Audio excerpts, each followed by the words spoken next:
Body shot? Ooh, that hurt, didn't it? When the adrenaline starts pumping and you know what you can do with this right hand, it's hard to not do that. Here are your hosts, Derick G and AJ.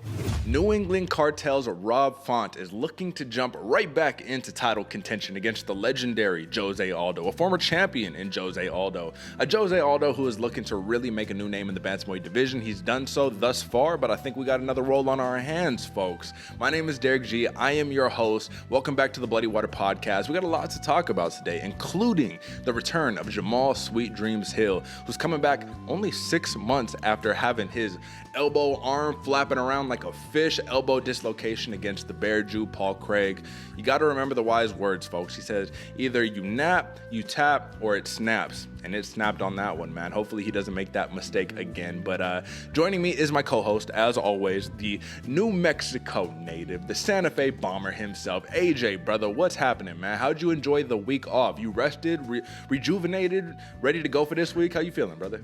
Woo, rested, rejuvenated. I was telling you a little bit before, Derick. It feels awkward when the show's not going, man. I was a little lost in limbo, a little lost, like stuck between the real world and what I would consider my real world over here.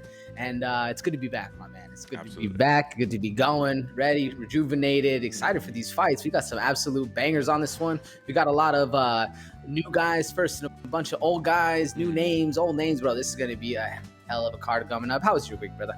My week was good, man. You know, the holiday season, right? So folks, belated happy holidays, all the good stuff, right? But you know, sometimes it's supposed to be a time of enjoyment, of vacation, right? But sometimes holiday, when you're with the family and all the good stuff, it turns into some work, man, a little bit, right? You got to go, you got to entertain, you got to appease, you got to, you know, put on faces and all that good stuff. But we made our way back. We came back and said, you know, same thing right there, man.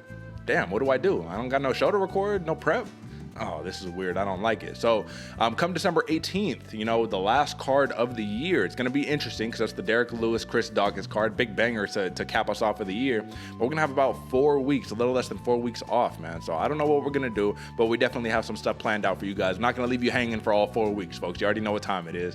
Well, you rocking with us, Bloody Water Podcast. You know what time it is. AJ, man, let me ask you this, man. This is in other news. This is not UFC related, but this is another big time event that's happening the day that this episode is coming out, right? Because, you know, it drops on Fridays. Bellator bantamweight champion Sergio Pettis, he's making his first title defense, but it's against a very special opponent, AJ. Some would say the rightful champion is coming back to take his throne. We'll see what happens, though, man, because Sergio Pettis is no joke, but he's fighting Kyoji Horiguchi, man, you know, a man who just came off winning the Rizin Bantamweight Championship, come back to Bellator where he never lost the belt. He had to vacate due to a knee injury, which required surgery. That was a couple years back. And Sergio Pettis, it was like, you know, Juan Archuleta got it. Sergio Pettis got it from Juan Archuleta, this, that, and the other. However, I was listening to a Kayla Harrison podcast, and she was saying that she believes Kyoji Horiguchi is the most talented fighter of this generation, that he's one of the best fighters of American Top Team, which is very high praises, right? Because that's a legendary establishment right there. But the question to you, AJ, is are you very familiar with this man Horiguchi? You know what I mean? I feel like the mass public isn't. So how do you feel about that, brother? Yeah, I feel like he's a sleeper champ, even though he is the lineal champ back there, man. It's crazy because even through fighters, Horiguchi holds a lot of respect. I was hearing a quote from Sergio Pettis, and it was pretty humble of him to say. He was like, "Man, this is Horiguchi's belt. I'm just babysitting it," which I didn't expect any champs to ever say, "I'm just babysitting this belt." But I mean, it shows how much weight that Horiguchi holds. And to be honest, man, not too familiar, man. I'd have to do some deep diving to see what's really going on. Yeah. But crazy compliment from Kayla Harris. That's a hell of a compliment she gave him. Absolutely. So it's going to be a very, very fun matchup, competitive matchup. But that's the thing right there, man. That's why you have to give respect to Sergio Pettis, because if you want to be the best, you have to beat the best. And clearly the best is Kyoji Horiguchi right there, my man. You know what I'm saying? So that'll be a fun one, folks. Definitely watch out for that one. And then, like I said, in Horiguchi's last fight, he won the Rizin Bantamweight title. So this is a dude who's going out to other promotions. We've already talked about the Rizin to UFC connection and all that good stuff. So Rizin, you know, good establishment, but we see how Manel Kape's doing, which, speaking of the man, he's fighting on this card. So let's get back into a little bit of UFC action, my man. Recap, folks. 130 and 90 am I on the year. 113 and 107 is AJ on the year. Listen, both over 500. Both over 50%. I'm almost there to that 60% mark, man, which would be the first time for the year, which will be interesting. But we still have a couple of bouts, 6 bouts on this card.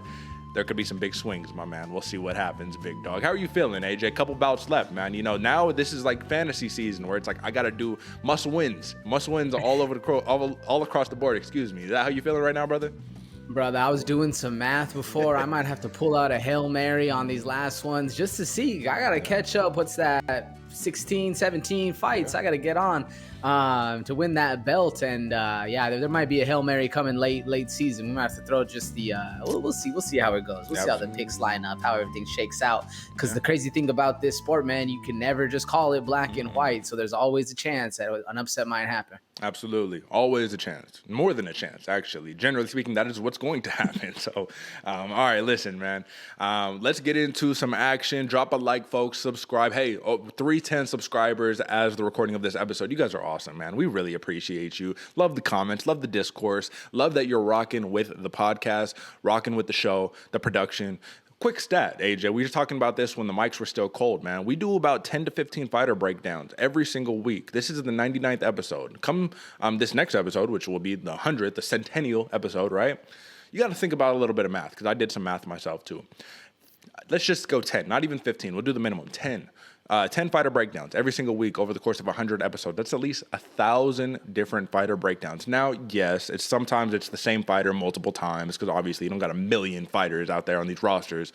But nonetheless, AJ, that is a lot of fighter breakdowns. Like you put that on a resume, say, yeah, in the course of this year, I broke down 1,000 to 1,500 different fighters. And you know what I mean? Did the film study, did the work, did all that. A lot of hours, first off. That boggled my mind. But second, man, just like, hey, thanks, man. Props, credit. You know, I'll give you some credit. Give me some credit on that one, man. We working over here, brother. Am I right?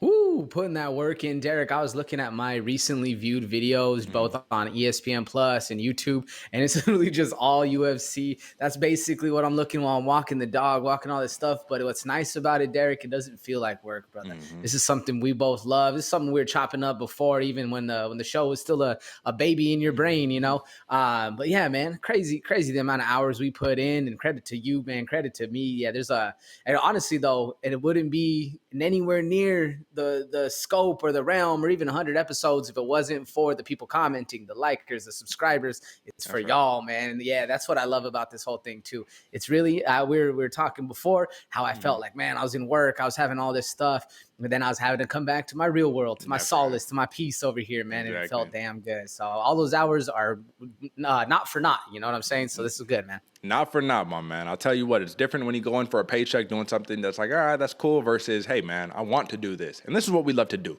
So speaking of that, let's get into some sleepers, my man. Let's go. It's time for some fight night. If you ain't paying attention, you're going to sleep on me and I'm going to wake you up. All right, brother. Clearly, we have a lot of sleepers to talk about. So I want to hit on a couple before our main featured sleepers over here on the night, my man. Big note right here, AJ. Bryan Barberena flew to Vegas this weekend without knowing who he was going to fight. So he had a fight with Matt Brown that got called off because Matt Brown got COVID. Matt Brown's all right, all that good stuff, right? But he was like, I just want to fight. And first off, that's a testament to how tough the man is. I want to fight so bad. I'm going to Vegas. Book me opponent sometime in between now and then, right? And he got one. He got Darian Weeks, man. He got a man who's supposed to be Contender Series cap, 5-0, 3 knockouts. Should be dangerous fight right there. Barberena, the more experienced fighter, clearly, like straight killers versus this up-and-comer. But even if you're taking it on a week's notice, AJ, man, this is an opportunity of a lifetime for Weeks. This is a life-changing matchup right here for Weeks. Just off the top, do you think Bryan Barberena needs to tread carefully in this fight? I'll just tell you the odds really quickly. -125 is Barberena. -105 is Weeks, man. So he's not even plus money on that. Interesting to see. What do you think about that? Interesting to see those odds. Yeah, no, I honestly, I'm a big Bam Bam fan, man. Bryan Barberena has a lot of respect in my book. This dude comes to fight, but same thing with Weeks, dude. Weeks, he looks like 100. He has 100% finish rate in his 5 finishes, in his 5 fights. But he can wrestle, bro. This dude is well-rounded. He was going to be on the Dana White Contender Series because there was some kind of COVID issue that happened with him too. So this dude's game ready, bro. This dude's ready for the show. He's not a slouch. If I'm Bryan Barberena, I'm treading a little bit carefully. Obviously, still sticking to them knuckles, but yeah, treading a little bit more carefully and thinking this dude is a slouch. Absolutely, man, and that is over under 2.5 rounds. So we'll see where that one goes. AJ, super under the radar here, and I think that neither of us chose this as a featured sleeper, because we talk about them so much on the program already. Alonzo Menefield versus William Knight. Talk about a matchup right there, man. Yes, is it 205 pounds? Yes, it's a light heavyweight matchup, but these boys bang like heavyweights, brother. The only difference here is that Menefield has one approach to this fight that can make it a little bit boring, quote unquote, and is that he could wrestle, right? But you got to be able to get past the hands before you want to start that wrestling, and both of these dudes can crack. Knight's coming off of a knockout. I'm not sure if Menefield's coming off of a win or a loss, but we know how much power the man carries in his hands. What do you think about that matchup there? Bro, there's you know when that like the TV shows are going and people like the giants are walking in, you got your water glass shaking, ripples shaking. That's gonna be these two dudes walking into the octagon, man. These dudes not only carry weight in the hands, but everywhere they go, bro, these dudes are throwing absolute heat, very well rounded. This was and you're correct, Eric. I left this one as a sleeper because we just talk about him too much. You know, there's other people to highlight, but this is one of those fighters that you cannot, or the fights that you cannot blink on, because this is going to be fast, man. I'm telling you, man, right here, all it takes is one, man, and that's why, rightfully so, or actually, wow, crazy, 2.5 rounds is the over-under on this one, man. So the odds makers, hey, folks, you might have to take the under on that one. These boys can crack. However, they both got really good chins, too, so maybe that's why the odds makers are going that way. Believe it or not, Menefield, minus 175 favorite, plus 150 comeback for Knight, man. So let me just ask you, just off the top, who are you leaning towards on that one? Honestly, I was leaning a little bit more towards Menefield. I agree with the odds makers on that one. He seems like the more, at least in as memory serves, a little bit more frequent of a fighter. I forget who William Knight fought in his last one. Dude's an absolute killer, but I'm leaning a little bit more towards Menefield. What about you? Yeah, I'm same here just because of that wrestling aspect right there. We saw William Knight get dominated in the wrestling a couple fights back, man. So he has to keep it standing if he wants to win. We'll see if that happens. AJ, Louis Smolka, he's coming back for the first time in quite some time, man, against Vince Morales. That's just going to be a fun matchup. I just wanted to ask you specifically about Smolka. I think the man is a very highly touted talent, but once again, under the radar, man. He's fought killer. It's like one of those guys where he's like a gatekeeper, even though he's not a ranked fighter, if that makes sense, right? And not a gatekeeper towards the title, but a gatekeeper towards, oh, you're legit. You know, if you could beat Louis Smolka, okay, you're legit. The man has nice hands, great grappling. I mean, overall, the full package, in my opinion, 17-7 in his MMA career, not bad at all, man. Are you as high on Smolka as I am? Like, do you agree that he is kind of that gatekeeper? Oh, yeah, no, I 100% agree with you. Even the UFC makers agree with you, because they had Sean O'Malley in his last bout before it got canceled. And that was one of those ones where it's like, okay, Sean finally gets to prove if he's a legit real deal. And Smolka's been doing it for, I don't know what, like 10, 12, some crazy odd years. This dude's an absolute animal in there. And you got to be a real like top elite fighter, like Tim Elliott, Ray Borg, Matt Schnell, somebody like Casey Kenny up there to actually get a dub on Smolka. You can't just be in there, you know, run-of-the-mill normal fighter, man. Yeah, I agree with you, man. Manel Kape, must-win situation right here, man. He needs to get back to his winning ways, but he's fighting a man who got a very slick submission win in his last fight against our boy. But Zhalgas Zhumagulov, man, the fighter out of Kazakhstan, is fighting Manel Kape, 125-pound bout. I was kind of surprised to see this, man, because once again, we're talking about former Rising champions and all that, right?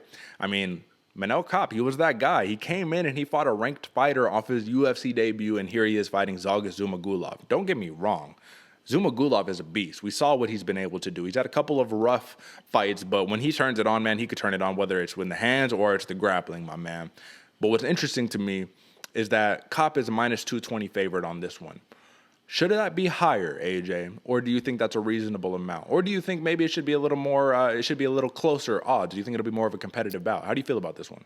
No, I feel like that's pretty close. 220 is what you said? Yep. Yeah. I feel like that's pretty close. I mean, and all credit to Manel Kape, dude. He's been fighting some savages, but I feel like he was one of those ones where he kind of sizzled in the pot. You know, he wasn't really that flash that we were expecting to see. Kind of made a couple of excuses in his debut. Zhumagulov is an absolute killer. I mean, you know, he was getting pieced up by the homie Rivera until he got caught with that slick submission. So he's a dangerous dude, man. Zhalgas can get it done. This is one of those tests that Manel Kape really needs to win to solidify himself and not be kind of put back in the queue for this one. Not just to win, AJ, but unless you disagree, I think that this is like a showcase bout. I think he needs a spectacular victory. Listen, dude, you're over there training with DC and Habib and all that, man. You better be putting it together, man. You're a former champion. A lot of people thought you had UFC champion in the making? I still think so, man. At 125, I think he could totally be in that mix. He just got to, turn it on. Volume, man. And then I guess one of the last ones before we get into it, man. Name change. Cheyenne Vlismas. No longer Cheyenne Bay. Cheyenne Vlismas is fighting Mallory Martin. And, listen, man, I've been doing a lot of thinking on this. People are making a really big deal out of the separation, I believe, of the name, for Vlismas. That's her maiden name. That's her original name. AJ, if you were making your big shot right now into the UFC or the NFL or NBA, whatever, right? And you got married, and for whatever reason, you took your spouse's name, would you ever feel truly fulfilled in the sense where your identity is being showcased and shined, right? Because it's not your name. Bays is not her last name. That is a name she inherited via marriage. So getting the Vlismas back, she had even commented on Instagram saying it's going to be like a dream hearing my actual name called, for real. So people are making a big deal out of this. That's none of our business personally, but just tell me what you think about that. Do you think the identity, the whole true childhood dream is now being fulfilled because you actually get your name called? I like that. There's two ways to think about it. I know a lot of the time, sometimes, celebrities, especially when you're in this kind of limelight that the UFC is in, they'll change their name just to not have that pressure on their family. A lot of the time the family starts getting hit up for money and whatnot. Yeah. Honestly, I like that she went back to her roots. It's that pride thing. I got a lot of family pride, even though I'm a little bit of a nomad traveling around, La Raza is still La Raza. So, you got to be proud of the family, man. I like that she's going back, even if there is some disagreements as far as the last name switch. I like it a lot. What about you? Yeah. No, I mean, listen, I'm indifferent about it, honestly. I think it's cool because she gets to do what she wants to do. I just think people have been making a big deal out of it because guess what? You made your UFC debut with your husband or, husband at the time, and you kind of made your fame connected to this other man and this other name. You came into the UFC as Bae, so people are always going to remember you as that. So now it's going to be just a little bit of time to, she just needs to get a couple big wins, and then that Vlismas name will actually stick. But it's kind of similar. Caitlin Chukagian, her name is no longer Chukagian, but she keeps Chukagian on her fight shorts, just because that's how it goes. Like Nina Nunez, before she was Nina Nunez, she kept Ansarov for a little bit. So, neither here nor there. The point is she's fighting Mallory Martin, right? And Mallory Martin, if you remember, # no one can save you. That's her whole thing, right? Well, no one saved her in her last fight, man. Rough, very rough. And I remember watching the game plan, and she just rushed into it. She was fighting some grappler, and Mallory Martin just rushed in and got taken down and finished like immediately. And I was like, God damn, this is terrible. Because I'm a big fan of Martin, dude. She's very skilled. And I think that this is going to be one of those bounce back fights for her where she needs the win. Cheyenne Vlismas, she needs a win here too to capitalize and build on her momentum. -190 is Vlismas with the plus 150, come back from Mallory Martin. Over under 2.5 rounds. Who do you like in this fight, AJ? Yeah, I think this is actually a bounce back fight for both of them. Both fighters really need a win going forward. I'm going with the name change, man. I'm going Vlismas on this one. Vlismas. Yeah, Vlismas. There we go. However you say it. I'm going with Cheyenne on this one. I think it's honestly a very close fight, though. What about you? I like Martin in this fight, AJ. I just think that on the feet, I mean, the Warrior Princess, Cheyenne Vlismas, she's going to have all the success on the feet. When it comes to the grappling, things are going to get interesting, and I think Martin is going to learn from her mistakes that she made in her last fight. This is do or die for her, and I think in those situations, man, we see what you're made of. I think she's a very talented prospect, and, listen, you have to be motivated, especially when there's a hype train in front of you. And right now, Cheyenne has a lot of hype behind her. So we'll see what happens. But I'm leaning Mallory Martin on that one, plus money. But we'll see what happens, man. You never know. Like we just said earlier, this is the fight game. So with all that aside, man, a lot of fun ones. Maki Pitolo versus Dusko Todorovic. That's the last one, featured prelim. Don't even got to say anything about that. But Dusko, please keep your chin down because Maki Pitolo, his nickname is Coconut Bombs for a reason. I'm just going to leave it at that. AJ, let's get into the featured sleepers, my man. And we'll start off with yours, brother. A welterweight bout. -190 is the Celtic Kid, Jake Matthews, with a plus 160 comeback for Jeremiah Wells. He doesn't have a nickname, but he's fighting out of Philadelphia, and Paul Felder has praised this man worlds beyond, man. This dude is a monster. We did a photo collection of him last time he fought where he's screaming, staring into the camera after he's just destroyed his opponent. It was amazing to see. Talk to me, brother. What do you like about this fight?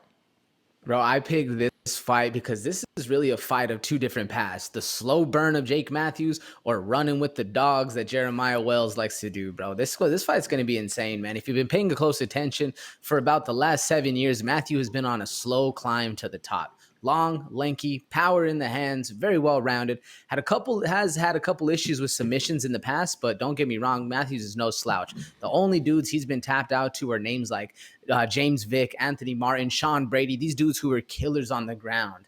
And then you got Jeremiah Wells. Wells is taking the fast approach to the top, but that's his style, man. Fast, explosive, very, very fun, fan-friendly fighter.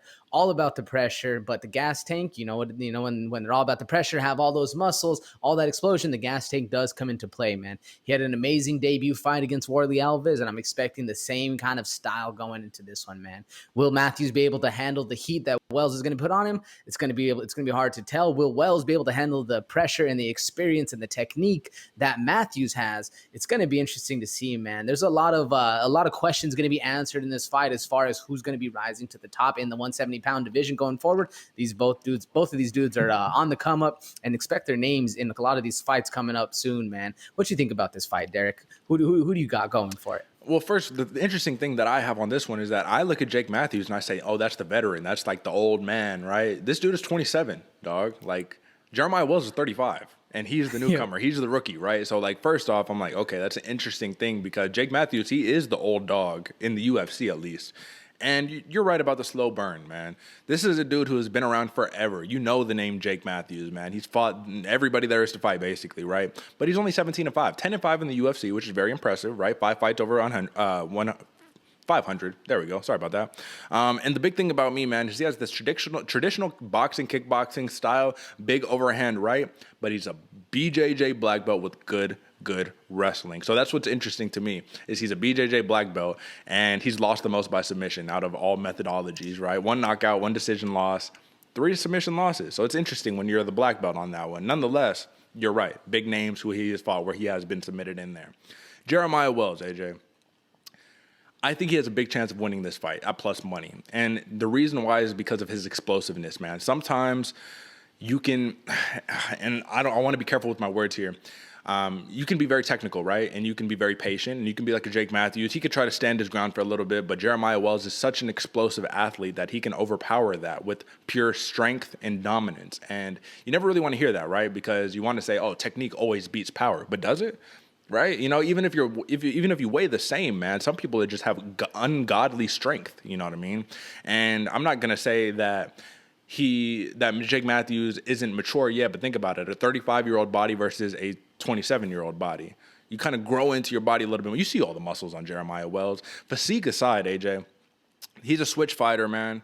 He got that long reach, 74 inches. It's only 1 inch advantage over there on Jake Matthews. And I just think he's going to try to keep the fight standing as much as possible, try to avoid taking it to the ground. But if he does take it to the ground, I see it being those blitzing offensive attacks where Jake Matthews ends up like back flat against the cage and he's just getting smashed in with ground and pound, as opposed to I'm going to sit in half guard and I'm going to go transition by transition. So I think the explosiveness, man, is a huge factor in this game, and I'm giving a slight edge to Jeremiah Wells. However, the experience of Jake Matthews can easily prevail here. Am I kind of like you? Are you with me on that one, right? Oh, yeah, I'm with you 100%, man. Jake Matthews might be the better fighter, but the better fighter doesn't always win. That's the crazy thing about this one, man. And I honestly like Jeremiah Wells as the underdog in this fight going forward. He kind of has that unpredictability that we like to see in the fights going forward, man. This one's going to be a lot of fun. You got to tune in. Absolutely. Tune in, folks. And then I guess the big question on that one is if Jake Matthews is smart, is he going to be able to just try to get Wells tired for the first couple of rounds, survive, get him tired, and then beat him up come round 2 and 3, because that seems to be the game plan. Cardio could be a little bit of an issue for him. Now, AJ, for me, heavyweight bout, brother. And this is going to be an interesting one, folks, because this is a short notice fight. And I got the mountain, Jared Vanderaa, man, a big heavyweight with good hands. He lost his last fight, man, but he's a monster of a man. 6'4", 80-inch reach, good boxer, much to be desired on the ground, right? We don't really want to go to the ground. That's his kryptonite right there. But Chris striking. But he's fighting a man named Azamat Murzakanov. Sorry about that, folks. This dude is someone who you're going to know his name here in the very, very near future. He's 10-0, 35-year-old southpaw, but he has crispy striking, AJ. This dude's striking is unbelievable. But here's the thing. This dude's a light heavyweight who says, fuck it. I'll take a fight at heavyweight. On short notice, too, no big deal. You know what I'm saying? Dangerous, dangerous, dangerous. But my big key on him is precision meets power. That's this dude's definition right here. He's just crisp on the money. Everything, right? Southpaw, switching it up with orthodox. He's cracking you with everything. And he's knocking you the fuck out. He hit dude with these Hadouken uppercuts, man. The bus driver uppercut that puts people to sleep. Like, he's hitting people with everything. The kitchen sink, man. But this is the big key on why this is a sleeper. The only way that Azamat, can win, he has to get inside. Jared Vanderaa has an 80-inch reach. I'm sorry, I keep fucking up this man's name, man. I'll get it right one of these days, man. Murzakanov, he has a 71-inch reach. There's a 9-inch reach disadvantage here. The difference, though, is Murzakanov can also grapple, so he could knock your head off or he can grapple with you. We might see that versus Bandera, but this is a sleeper because you're gonna have literally David versus Goliath, but David got some fucking pop on him, my man. You know what I'm saying? So it's tough because all of the fights that you've really seen from Murzakanov have been regional fights. You know, he's an open weight champion in Brave, and Brave is a very respected promotion, but open weight right there, man. Look, what's up? That's like the dude who goes to the gym and says, hey, big man, what's up? You want to spar? Let's rock, homie. You know what I'm saying? Like, I don't give a fuck. So I'm just saying this, folks. Yes, this might have not have been the most technical breakdown for you sleeper-wise, but I will say this is going to be a very exciting match that you're going to want to tune in because of the pure spectacle of it. Listen, over the break for this MMA break right here, I was watching Triad Combat where they're fighting in a triangle. Frank Mir getting his head knocked off by Pulev, man. You know, all that craziness, right? Like, I was watching that. So for the spectacle, I know people will tune in. You need to tune in. AJ, you have any comments on this sleeper? No, man, you hit the nails on the head. Dude, I literally, I did a little breakdown for both these guys, but the big key I saw in this fight is absolute banger alert, bro. Yeah. This one's going to be crazy. You let Jared Vanderaa punch you on the outside, you don't get this dude down to the ground. He's got absolute melons. You're talking about Maki Pitola's coconut bombs. This dude's got watermelons for hands over there, Jared Vanderaa, and an absolute granite chin as well as a granite will we saw on display in his last fight. Murzakanov, I'm glad you were the one messing it up, Derek. I'm not sure how to say that one either, but they call him the professional, and that's absolutely right. This dude's been doing it since he was 18 years old, and literally, he was like, yeah, you know, I like all the sports, blah, blah, blah. He's talking about his master in sports, and he goes, but I really like just hand-to-hand combat. That's right. That made me happy, man. I loved hearing that from the guy. You know he has a high fight IQ. Banger alert on banger alert for this one, man. Start sounding the horns. This one's going to be a fun fight. Absolutely, folks. So we basically hit almost every single prelim that we have right there for you. Tune in. You know what time it is, man. 15 fights on this card. You got a lot of good prelim fighters to watch out for.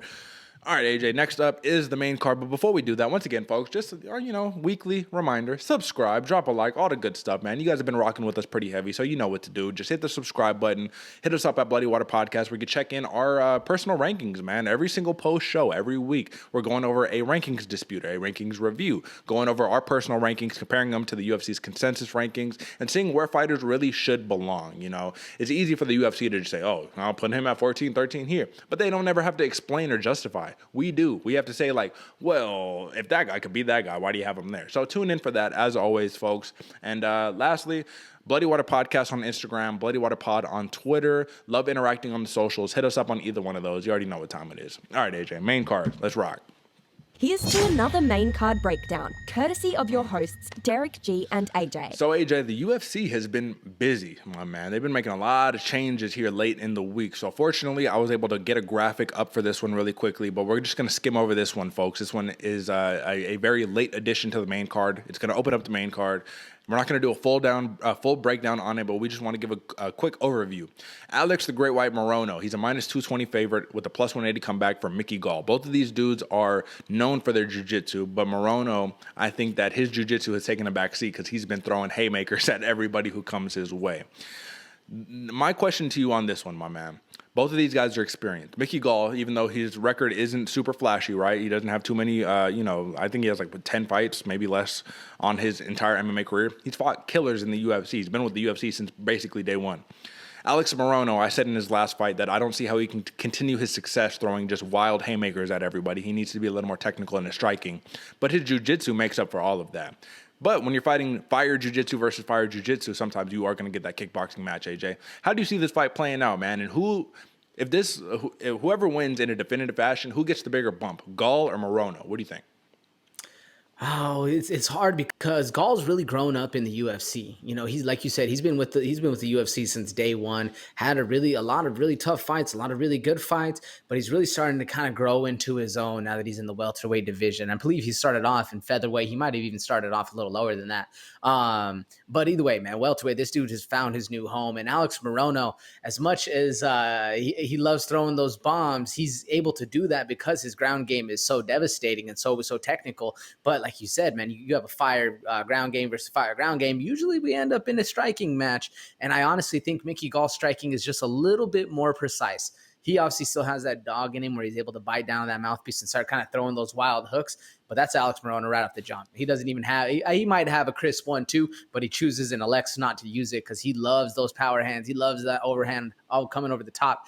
Honestly, I see Alex Morono walking forward, taking the advantage on this one while Mickey Gall stays on the outside, piecing him up. If he gets to the ground, that's where I'm interested to see who has more of an advantage. Right now, I'm leaning a little bit towards Alex Morono, but Mickey Gall can easily get it done, man. He is slick with that rear naked choke, but it's hard to get that like that. I don't want to say basic because it's not a basic choke. You need to have it set up. But for two Brazilian Jiu-Jitsu black belts, it's kind of one of those ones that you know it already. You're not going to tap from something like that. You're not going to be putting yourself in the submission or in the position to get submitted by that. I'm interested to see how this one unfolds. I think it's going to stay on the feet. What about you, Derick? Well, one of the things that's interesting is that I know Alex Morono, first off, very respected name fighting out of Fortis MMA, right? Even in Fortis, he is a very respected name right there. His coach is Saif Saud, all that good stuff, right? He's been one of the biggest, coaching prodigies this year, right? But the thing about it is that Morono he's kind of his own he's his own coach in a way, right? He watches all of the welterweight matchups in the UFC. Like, this dude is doing film study like us, right? And you got to think that if that's his approach to the game, then he knows Mickey Gall, almost all of his submission wins, if not all of them, are via rear naked choke, right? And I've told you before, you have to be really good at rear naked choke to be able to get it on people time and time and time again. It is a basic technique, but basic is not bad. Basic is very good, right? It's fundamental, Tim Duncan, the big fundamental. But if we're talking about just X's and O's, who are we leaning towards, all that good stuff, I'm leaning towards Alex Morono because I think he's going to take the approach he did when he fought Cowboy Cerrone. And that's blitz forward, bombs away. If it gets to the ground, so be it. I'm a BJJ black belt, man. I know I can rely on that. And so when I was at World Masters here in Las Vegas, man, it was a jiu-jitsu tournament, right? I was watching all the black belts going. Easier said than done trying to get the submissions on these guys, man. They've seen it all. They've done it all. Every reversal, every counter to every move. It's going to be a tough one for these guys if it stays on the feet, but I honestly don't see it that way. Now, I agree with you. Mickey Gall, a little crispier striking, precise down the pipe. Alex Morono, though, one bomb could take away all of that crispiness from Mickey Gall. So I'm leaning Alex Morono there. I'm just going to leave it at that, man. The over under, on this fight is 2.5 rounds, minus 200 for the over, plus 160 for the under. What do you see on that one, AJ? You said 1.5? 2.5. Minus 2.5. Yeah, minus 200 for the over, plus 160 for the under.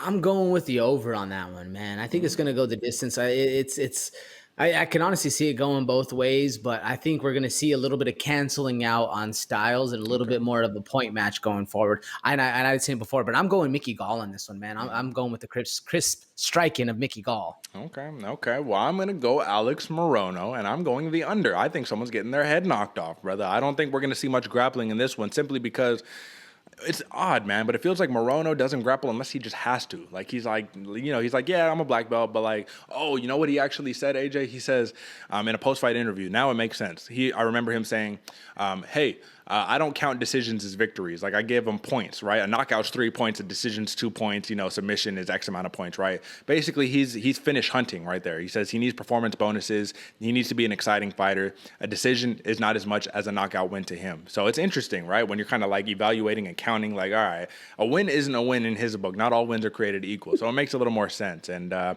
don't know, man. Mickey Gall, he has all the makings for an upset right here, but I like Morono. And I think we can call it on that one, AJ. Hit on to the next one. So on this next fight, AJ, listen, I'm just going to say this man, Chris Curtis, he is stepping into just a major step up in competition right here, man. We got all in Brendan Allen, man, minus 340, favorite in the middleweight division with the plus 270. Come back for the action man, Chris Curtis, who got a crazy knockout win against Phil Hawes in his last fight. However, the narrative is a little bit different if you were watching the fight, right? Chris Curtis, he started off very slow. This is a man who's known for his knockouts. He's known for his boxing, his striking capabilities. One of the main sparring partners was Sean Strickland, right? But Phil Hawes was putting it on his ass. And I think that Phil Hawes got overconfident. I think he was landing so much that he was just like, all right, I'm just going to pick this dude apart. You know what I mean? I'm Megatron. I do what I do. Chris Curtis, all he does is he sits back, and I'm not going to say this in a derogatory sense, but he's waiting for the counter. You know what I mean? He'll let you get all that. He got the good striking defense, shelled up, hitting everything. And the moment you least expect it, boom, shot to the chin, boom, shot to the liver, boom, hook here, you know what I'm saying? So he's going to need to do that against Brendan Allen, but it's going to be tough to do that because Brendan Allen averages about almost 1.5 takedowns per fight at a 45% clip. He can get it to the ground. He can beat you up on the feet. He's a monster of a man. He's 17-4, 5-1 in the UFC, and his only loss in the UFC, AJ, is against Sean Strickland, which is a fight he wants back very, very bad. Do you think Chris Curtis has another shot at an upset here against Brendan Allen, AJ? This is a big question we need to ask because this man might be a little in over his head, just a little bit. I mean, I think he's a little in over his head, but do you want to go to war with a dude like Chris Curtis? No. I don't know, man. That's no, that's a firm no. No, but really though, what I like most about Chris Curtis is he's down to shell up. He's up for a war, but the crazy thing, he doesn't. Yes, he has power, crazy power, but his timing and precision are, bar none next to a lot of people. Where with the Phil Haas fight, he didn't even really turn on his punch and crack him. He let Phil Haas step in. He just binked him right on the button and it just put him out. It was a dirty left counter hook. It was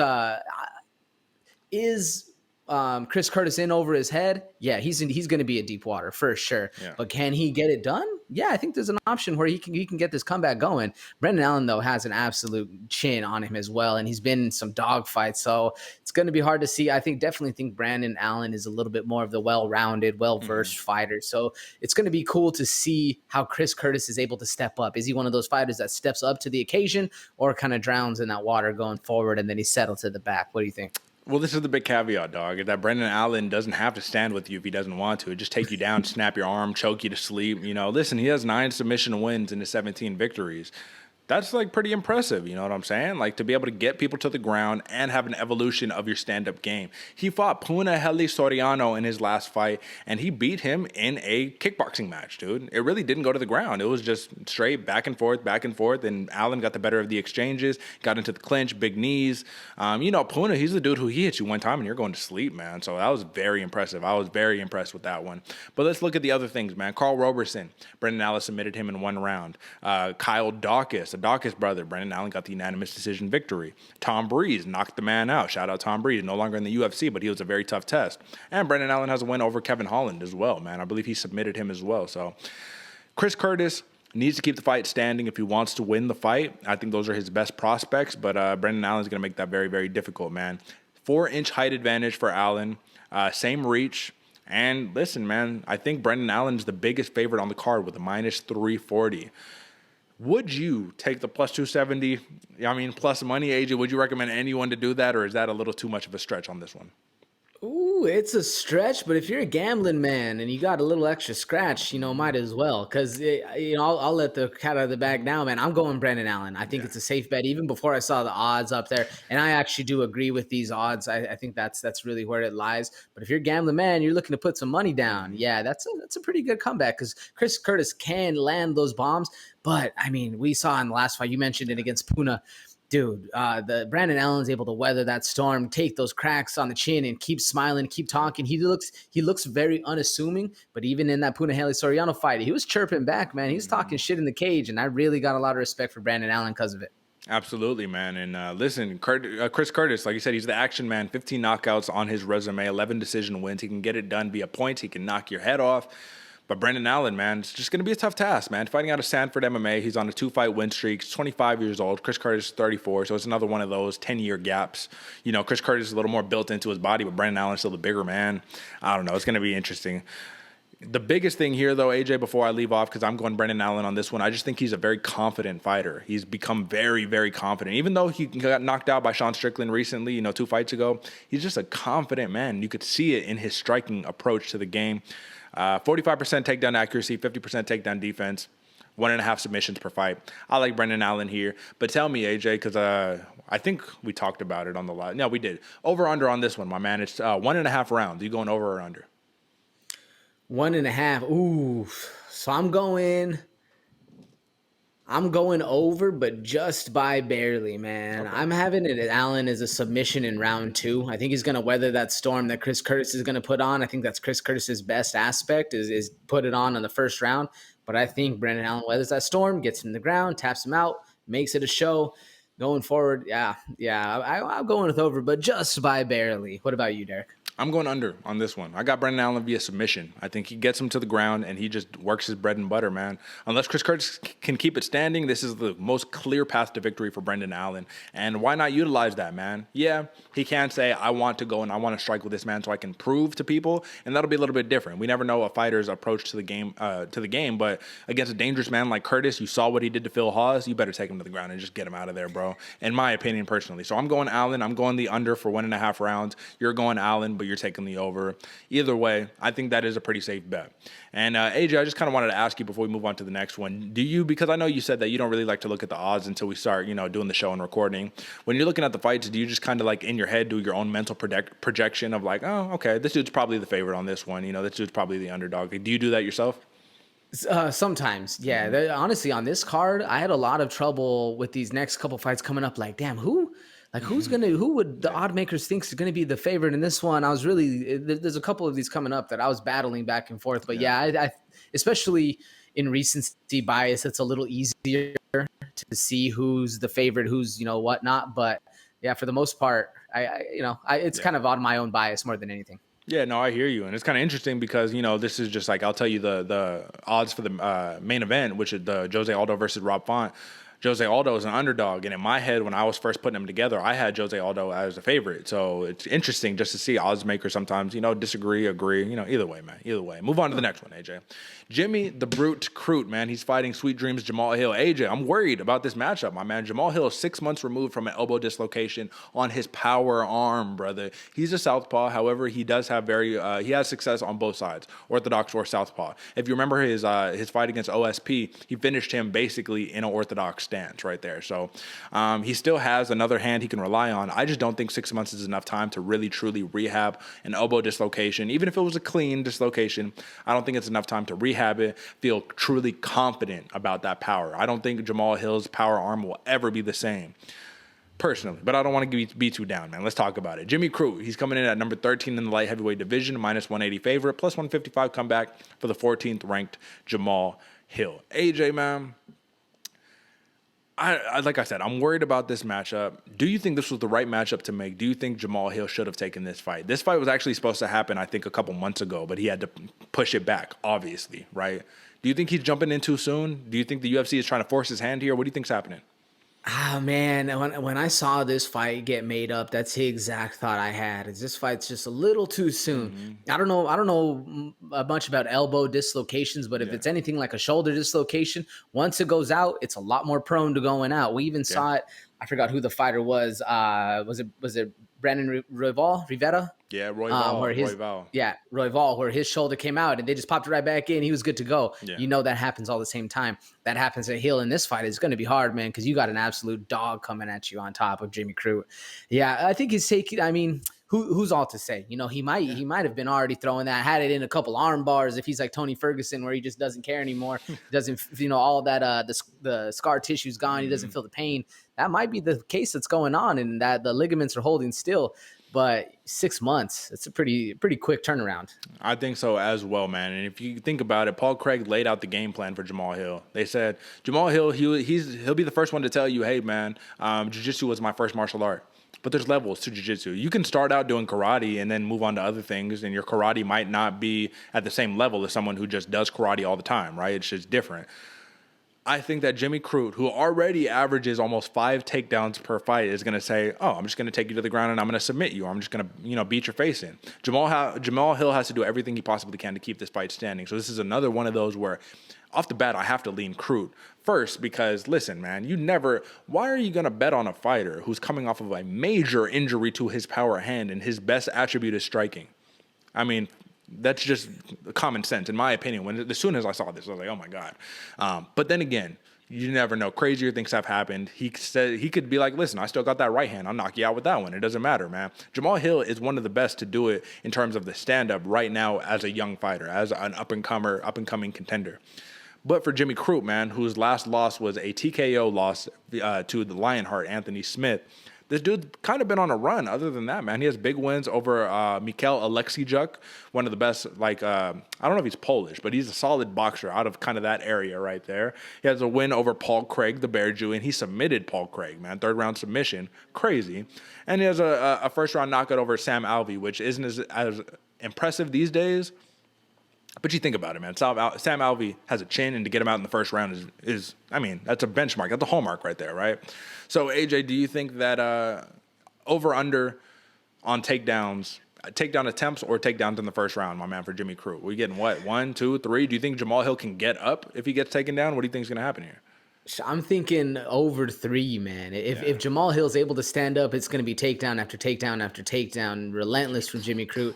It's the way to go, especially coming off, because both of these fighters were technically injured in their last fight. It was a TKO win for Anthony Smith against Jimmy Crute in the last one, but really it was a doctor stoppage because Homeboy was willing to fight on even a gimp leg. Mm-hmm. So this dude, he's willing to go no matter what. And on that same fight, when he had the drop foot going on, Jimmy Crute, when he had the drop foot, he took Anthony Smith down twice, if I'm not mistaken. It might have been 3 times. It was crazy. Yeah. So the fact that he's able to do that injured, I think it's going to be a game plan from here on out, especially seeing what happened to Jamahal Hill in his last fight. Yeah, Jimmy Crute, I'm glad that you kind of pointed that one out, right? Because honestly, he was still fighting. Like, he was still game. He was like, bro, I'm still doing this, but when you have one leg, it's very difficult to, you know what I mean, try to make that endeavor happen, especially against a beast like Anthony Smith. But what is that? Is that the peroneal nerve? I think that's the nerve that gets hit when you get the drop foot right there, man. So same thing when Cheeto Vera did it to Sean O'Malley. You just lose complete sensation and control over that lower extremity, and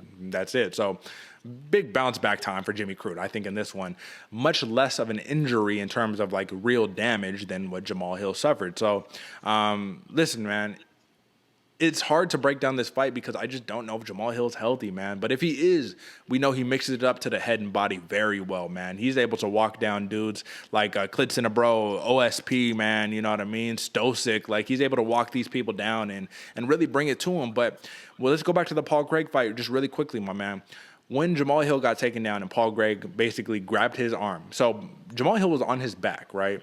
That's a preferred spot if you're a BJJ practitioner. Paul Craig was able to snatch the man's arm, get him in that arm bar, arm triangle type, transition from the top.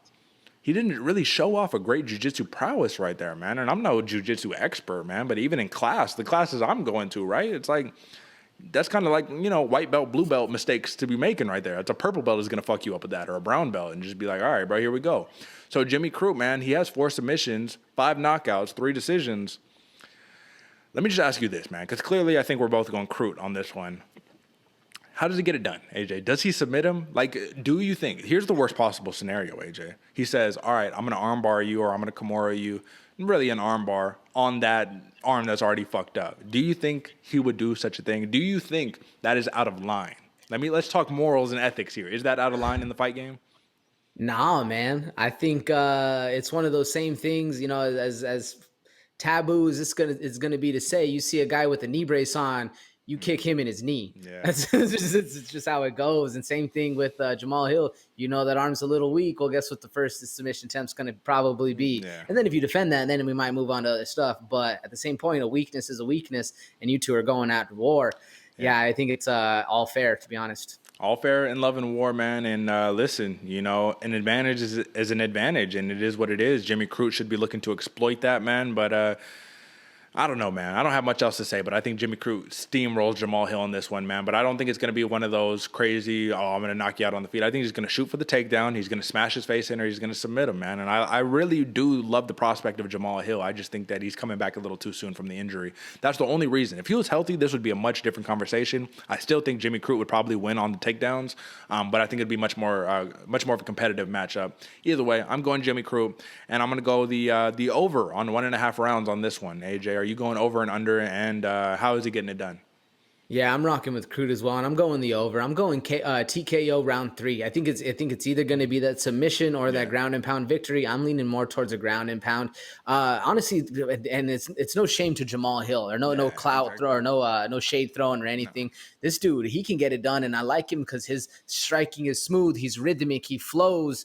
But just coming back 6 months after that elbow dislocation, we might be surprised, and I hope we are. Well, for my picks, maybe not, but for Jamahal Hill, I hope I better he hope that we're wrong on this one, because Jimmy Crude's just an absolute dog. And if Jamahal Hill was healthy, this is one of those perfect fights that we would love to see. That striker versus the wrestler, grappler who's able to get it done on his feet as well.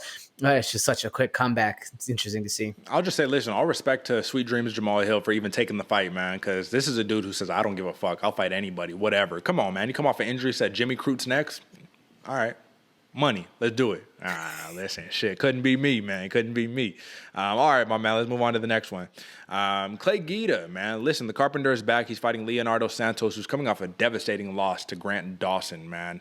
Lost with like 3 seconds left, in the fight. A fight he was clearly winning. Grant Dawson was doing a desperation thing, and he just took the round off. And that's you can't rest on your laurels, man. We say it all the time.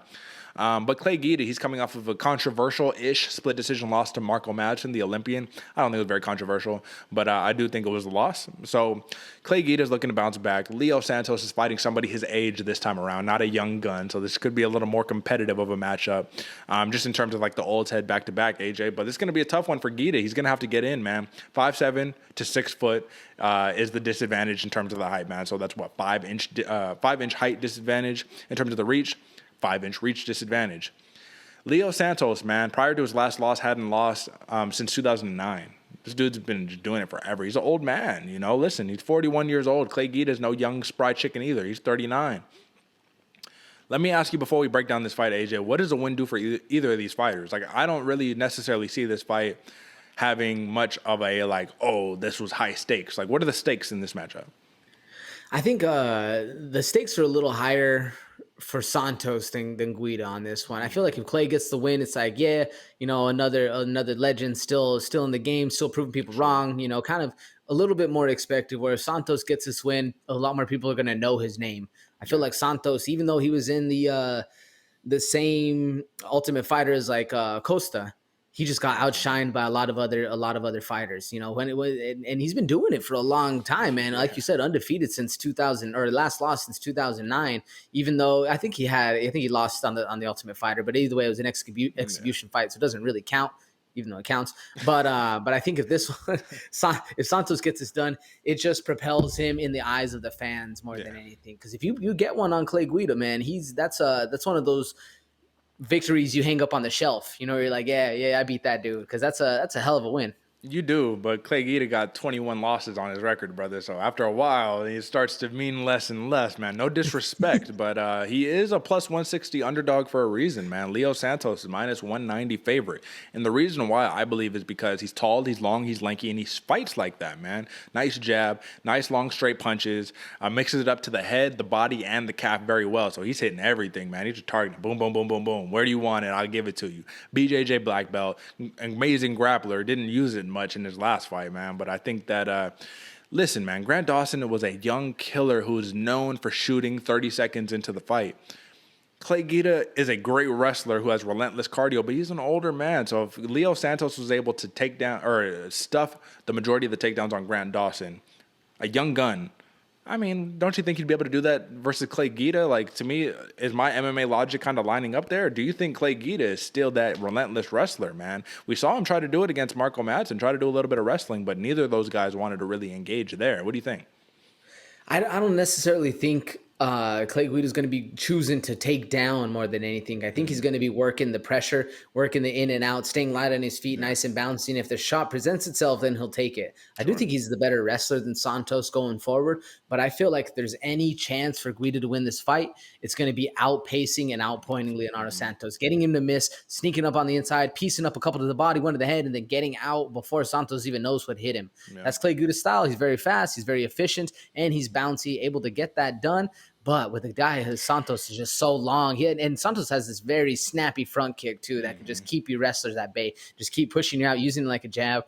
it's going to be hard to see, but Clay might outpace Santos. Don't get it twisted. Well, listen, man, you just described a classic Clay Guida victory right there. If he can get it done that way, I just think it's easier said than done, man. This lightweight division, even though they're old dogs, Leo Santos, when he was fighting Dawson, he looked like he had never come off a layoff, man. He did not look like a 40-year-old fighter whatsoever. So I think if he sticks behind the long, straight punches, and he just mixes it up very well, keeps that bottom game and that takedown defense crispy, it's going to be a long night at the office for Clay Guida, who is 2-3 in his last 5, 16-15 in the UFC, man. So if he loses, he will now get moved down to 500 in the UFC, 16-16. It'll be interesting to see, man. But I'm picking Leo Santos. The over-under is 2.5 rounds. I think this one goes to the over. It's very hard to finish Clay Guida. I think this goes to a decision in favor of Leo Santos. What about you, brother? How are you going? Over, under, and who wins?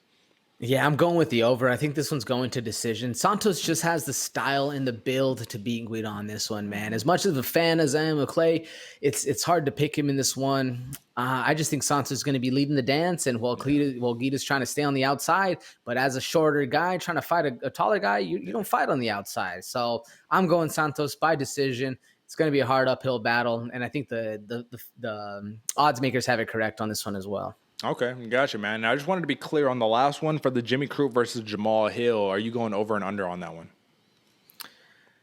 Well, it was 2.5, correct? It was it's 1.5 on that one. Oh, then I'm going over. Yeah, I'm going KO round 3. Okay, gotcha. All right, cool. All right, man. So let's move on to the next one, man. This is co-main event. Brad Riddell versus Rafael Fazeev, man. Number 12 versus number 14 in the lightweight division. A lot of lightweights fighting around this time, man. But this is close odds. Look at that. -105 is Riddell. -115 for the Tiger Muay Thai fighter and Rafael Fazeev. AJ, man, I have to ask you this. Brad Riddell, he was an underdog in his last fight, man. Against Drew Dober. Got the job done, man. Plus money. You love to see it. This might be another one of those situations, even though the odds are much more tightly contested. But either way, this is going to be a fun matchup because both of these dudes have incredible kickboxing. But there's one key difference, one X factor that separates these fighters, AJ, and that Brad Riddell could wrestle his ass off, brother. And he did it against Drew Dober. And that's another one of those things where it's like, if you can do it against Dober, I mean, you're pretty fucking legit, you know what I mean? Yes, did Dober get manhandled by Islam Makhachev? Yeah, he did, man. But even still to be in that category with these top grappling fighters, man, it's very impressive. So 10-1 a piece for these fighters, AJ. Is that a little odd to you, man? Brad Riddell, he feels like he's been a bigger fixture, you know what I mean? Even though he has only 11 fights in his MMA career.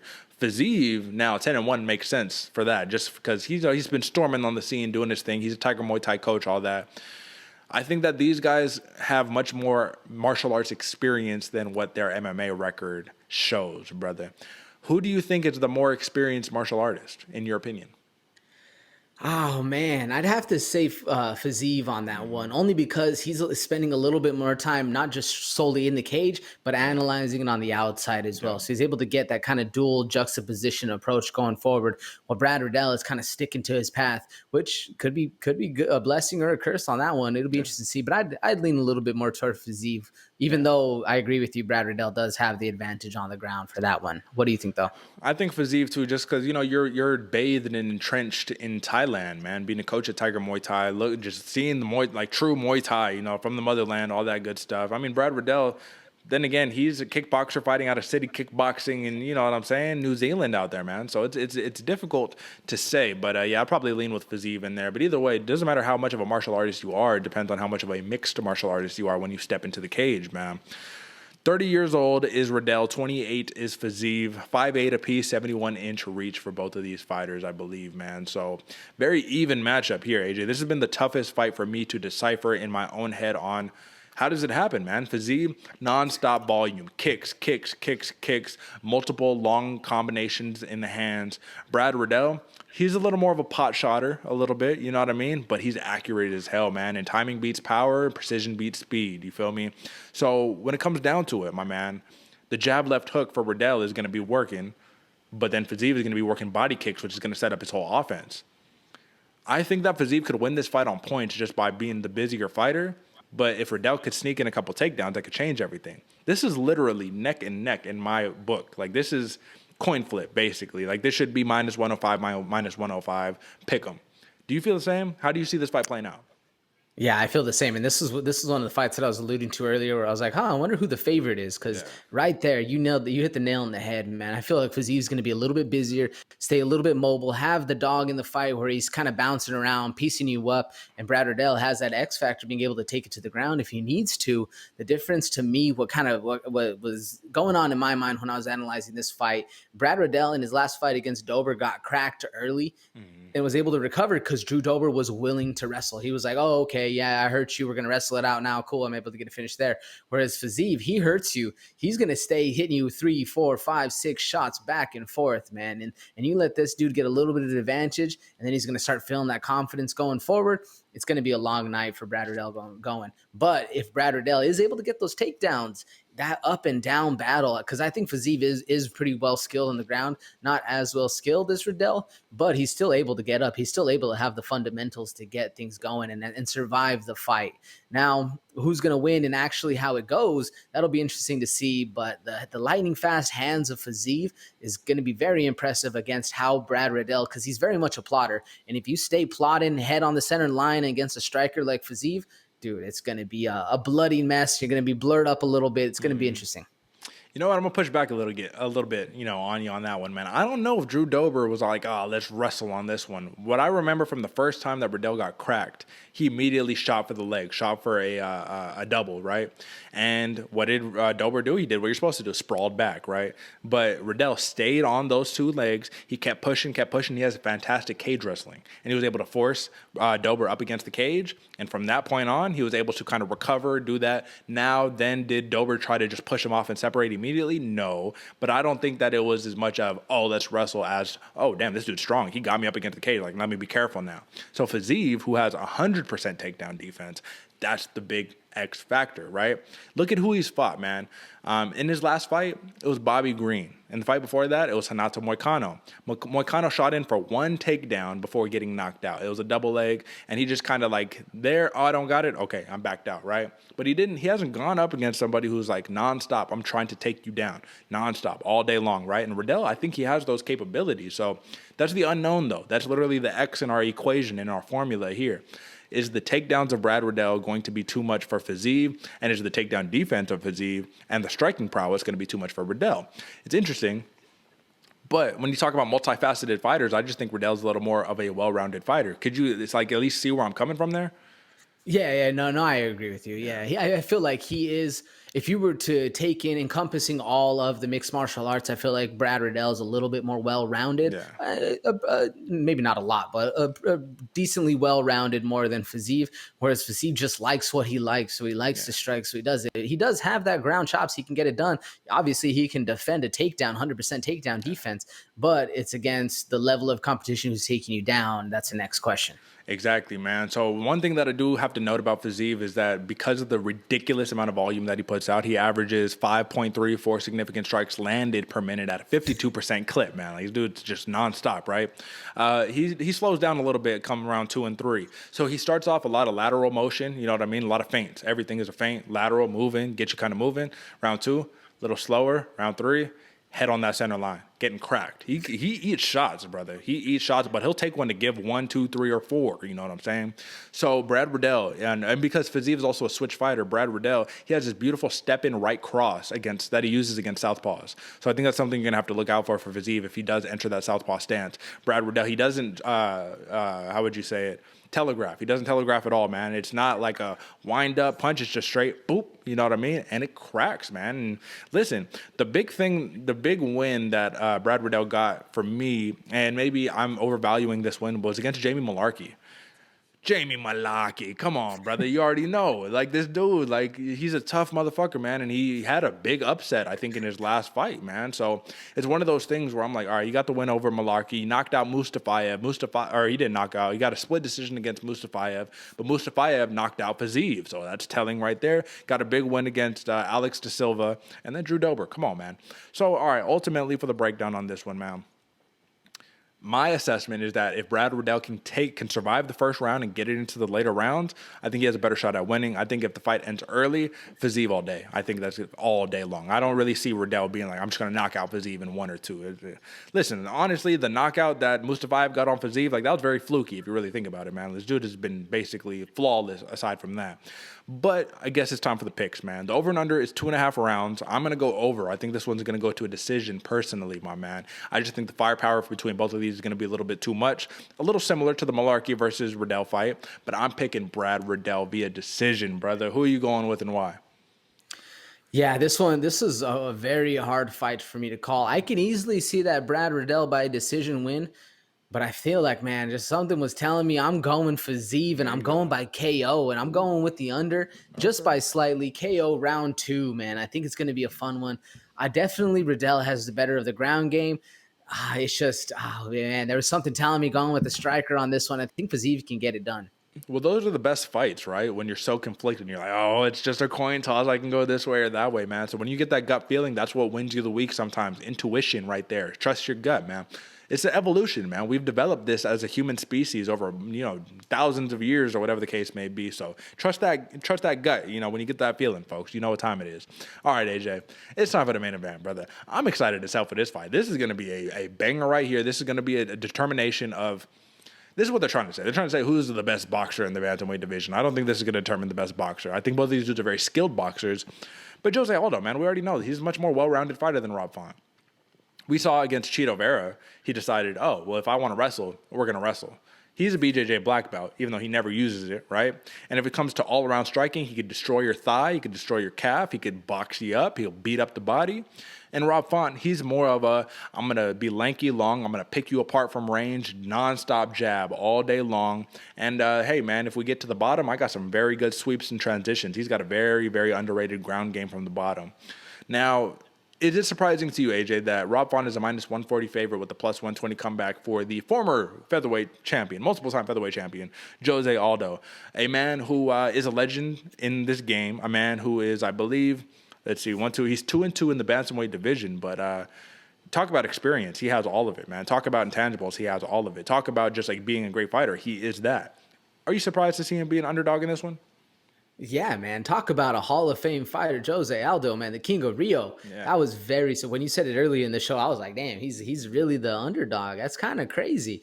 And especially after the last 2 fights that Jose Aldo has had, this dude, what blows my mind, my first note on Jose Aldo is he's still evolving. That's crazy because he was at the pinnacle of the sport at one point and he's still getting better and better. A lot of the time what happens to the old dudes, they stay where they are and then the rest of the crowd catches up. Mm-hmm. Not Jose Aldo, man. He's just been staying with it, growing and growing.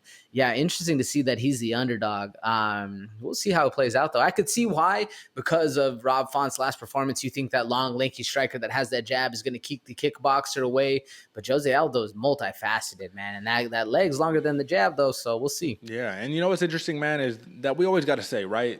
Matchups, that's what determines the fight, man. Styles make fights. And I think that Cody Garbrandt fought the perfect fight for Rob Font to shine right there, right? Similarly to...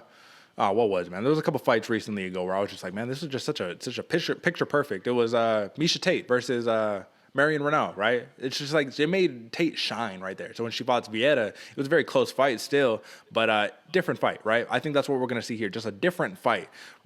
Jose Aldo is not going to be like Cody Garbrandt where he's just going to box and just try to throw big haymakers and bombs, right? After a while, Garbrandt got very discouraged and he just started kind of waiting, just throwing bombs, one shot at a time, not a lot of combos.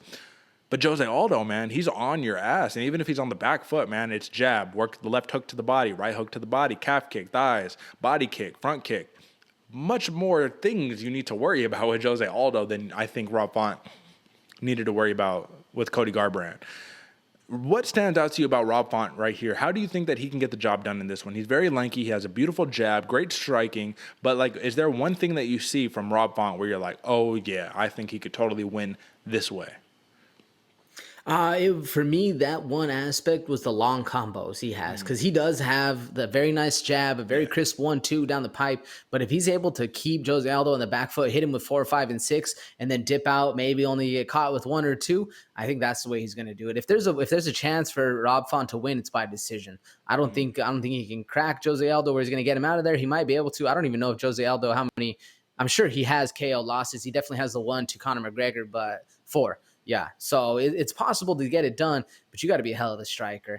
I mean, Garbrandt, it was like you said, it was the perfect fight for Rob Font, for Garbrandt to be shining, because he just literally kept ducking down, dipping in that pocket, trying to come up with a haymaker. And we were in a Chris boxer like Font, you literally see that coming all day, and he would do the exact right thing and just reset. Like, oh, okay, you think you're about to come back with 1? Check it out. I'm just gonna back out of range, kick back. Yeah, so if Font's going to be able to get it done, it's going to be in the long combos. It's going to be in the blitzes. It's going to be in when Jose Aldo has that little bit of moments of thinking, which hard to do, man. This dude doesn't think too much anymore. He lets things fly. Absolutely. I think the other big key factor that you have to think about is that I think Rob Font's first 5-round fight in the UFC was against Cody Garbrandt. Jose Aldo has fought a million 5-round fights, but we saw against Petr Yan, he started to taper out in that round 4 and 5. Now, I think he has corrected that, even though he hasn't fought 5 rounds since. But I think he's probably corrected that because he went to the Navy Boxing Academy or whatever, the Brazilian Navy. He did that after the Petr Yan loss, So if you think about his losses in his last 5, because he's 2 and 3, and then I can understand why people are like, oh yeah, he should be an underdog. He's washed, right? I can understand how people could say that because you're a casual and you don't actually know who Jose Aldo is and look into the history of it. But look at the last 5, man. He lost against Alexander Volkanovski, right? Featherweight champion. Lost against Marlon Moraes, man, a title contender. Lost against Petr Yan, the interim champion right now, in the bantamweights, right? And then wins against Chito Vera and Pedro Munoz. And in that fight against Pedro Munoz, man, he did something to Munoz that nobody does, man. He just picked him apart, checked every kick, just basically made Munoz actually consider dropping down to 125 by saying he's just way better than I am. And to admit that when you're a top fighter is kind of a crazy thing, right? But then again, Jose Aldo, people get starstruck, when they fight him, man. He's a legend. I would too. I'd be like, I've watched you my whole life, But aside from that, let's talk about the fight, man. I think there's one key factor that's going to be a game changer here, and I think it's going to be in the advantage of Jose Aldo.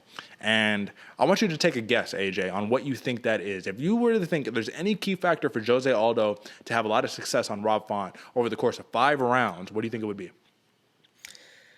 I'd probably say his experience, man. He knows how to get multiple things done. He's seen so many different fights.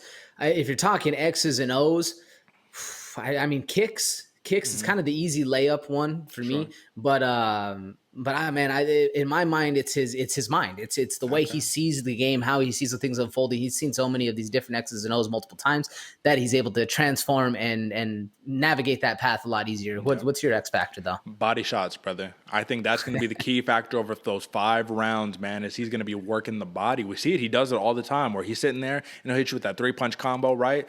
Liver, hit you over to the solar plexus, bring it up top, I just think that Jose Aldo has had he's such a patient and versatile fighter that he doesn't have to force the action. So that's the problem though. That's the double-edged sword right there, because sometimes he can have a lack of volume and Rob Font can win on points alone. But Jose Aldo, if he's getting in there and he's being active and he's blitzing forward and doing that, man, it's going to be dangerous. Now, can he knock out Rob Font? I don't know, man. Rob Font's never been knocked out. Dude's got a great chin, but Jose Aldo's got 17 knockouts on his record, man. So we know he's done it against some of the best to do it. But I just really think that's going to be the key factor. I think that he has the ability to control on top for Rob Font, right? Get a little bit of wrestling going. Just the more versatile fighter, similar to Brad Riddell, man. It's just like you have more options, you have more tools. But we know Jose Aldo, the staple of Jose Aldo is to stand in front of you and to kickbox. And against Pedro Munoz, he had that classic Muay Thai style to where he was able to check all the kicks. I think we're going to see a more of a conventional boxing approach from Aldo in this fight. So with that being said, AJ, this is literally just experience versus the new up-and-comer, the young dog. Basically same reach right here, 71 for Font, 70 for Aldo, which is also telling because Font had a big reach advantage against Cody Garbrandt, which is another reason why I think he was able to showcase like that. But we're talking about height. 5'8" is Font, 5'7" is Aldo. They're both big as hell. I don't know, man. This is different because Cody Garbrandt is a bantamweight who's trying to move down to flyweight. Jose Aldo is a featherweight moving down to bantamweight. So you're fighting a bigger man. All the X's and O's aside, AJ, this over and under is 4.5 rounds. Who are you going? Over and under? Who do you have winning and why? Yeah, I'm rocking with the over on this one. I'm not sure if, and I'm going with Jose Aldo. Okay. I'm not sure if either of these fighters can knock each other out. It's possible. It's definitely possible. But I see a little bit more of a technical fight. We're going to see a little bit more back and forth, especially when you get to that upper echelon of the division. It's a little harder to get those knockouts unless you just catch a lucky one. And even then, it's not lucky because you set up that combination to get it going. You threw the punch. But I'm going Aldo by decision. I think he's just hands are crisp. He's still evolving. The IQ super sharp. And I think Font's going to have a problem with the size of Aldo. You just alluded to it right before. Against Garbrandt, he looked like the bigger guy and he fought like the bigger guy. But then when the bigger guy comes down to your division and then you're facing him and you guys are the same height, same reach, and you're like, oh shit, maybe not. And it's a star like a Jose Aldo.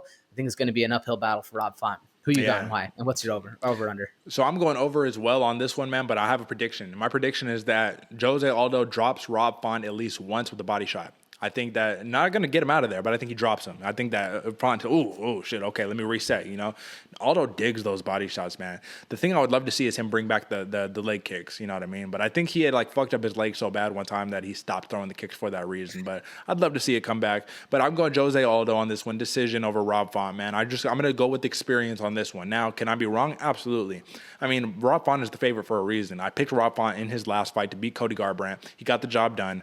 I just honestly think Jose Aldo, man, is being slept on right now for like optical reasons. Like, I don't think it's truly because of how he's fighting. I think it's just the optics of like, oh, Jose Aldo, the dude who used to be the champion way back, who lost a couple times. No, Rob Font, he's the shiny new toy. He's going to win, obviously, right? And that's not always the way you need to think about it when we're talking about betting perspective. So I'm going Jose Aldo. I'm taking the over, going decision. But like I said, folks, I don't know if they got these props somewhere, wherever you put your bets in, but if they have any time knockdown, I'd give one for Jose Aldo. I'm just going to put it out there. So I'm taking the plus money. We're both taking plus money, man. Both going over on this one. Let me jot that one down for you. And all right, brother, that's all 6 of the main card bouts, man. We hit every single one for you, folks. So once again, we basically run down every single one of these 15 fights on this card. We either talk about them in some length, and for the main card, you know, we breaking them things down, man. So drop a like, subscribe, and if you appreciate what we're doing, then, you know, share the show with your friend, all that good stuff, man. Get a little bit more growth. We're on 310. Let's get to 500 subscribers, baby. Let's rock. Come on, you know what time it is. And AJ, man, once again, time is running out on us for this program right here. So let's hit the fight of the night, brother. You know what I'm saying? We got a lot to choose from here, and I want to know where you're going. You have so many different options here, man. I have a layup. I'm not going to lie to you. Mine is a layup, and there's for one reason and one reason only. However, I want you to give me yours first. Who are you going for fight of the night, brother? Man, there are a lot of fights going, and there's one layup I feel like I want to take. But honestly, man, I'm going to go in Alex Morono versus Mickey Gall. Okay. I think that's going to be a back-and-forth battle. It's going to be interesting to see how it handles in that washing machine that they're going to fight in.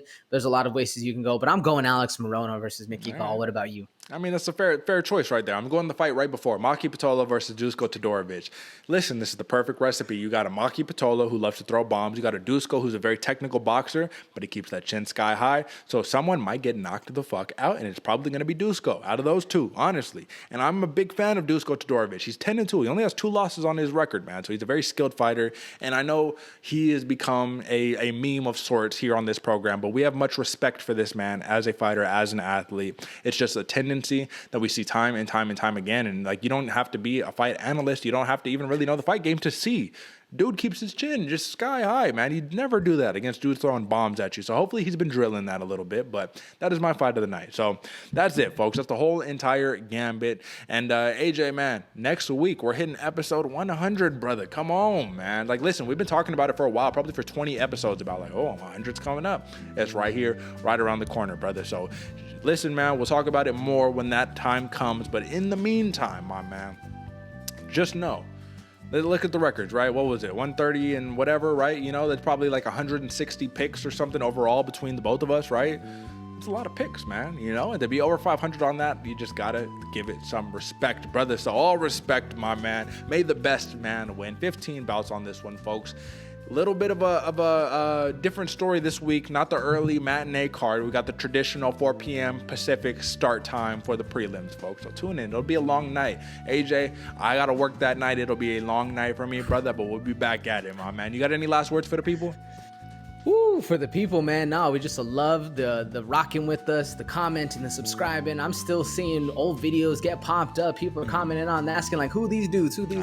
Hit us up on the Instas, hit us up on the socials. You already know. Link's gonna be in the bio. And dude, if you made it this far in the video, all love, by the way, because you rocking with us since day one, and we love it, appreciate it. Wouldn't be here without y'all. Good to be back again. Good to be back, man. I'll just say that, and we'll leave it at that. We'll see you guys on Mondays and Fridays, 8 a.m. Short clips drop on noon on Mondays and Fridays, man. So if you don't want to watch the whole thing and you only care about one segment, well, guess what? We got you. You know what time it is. All right, brother.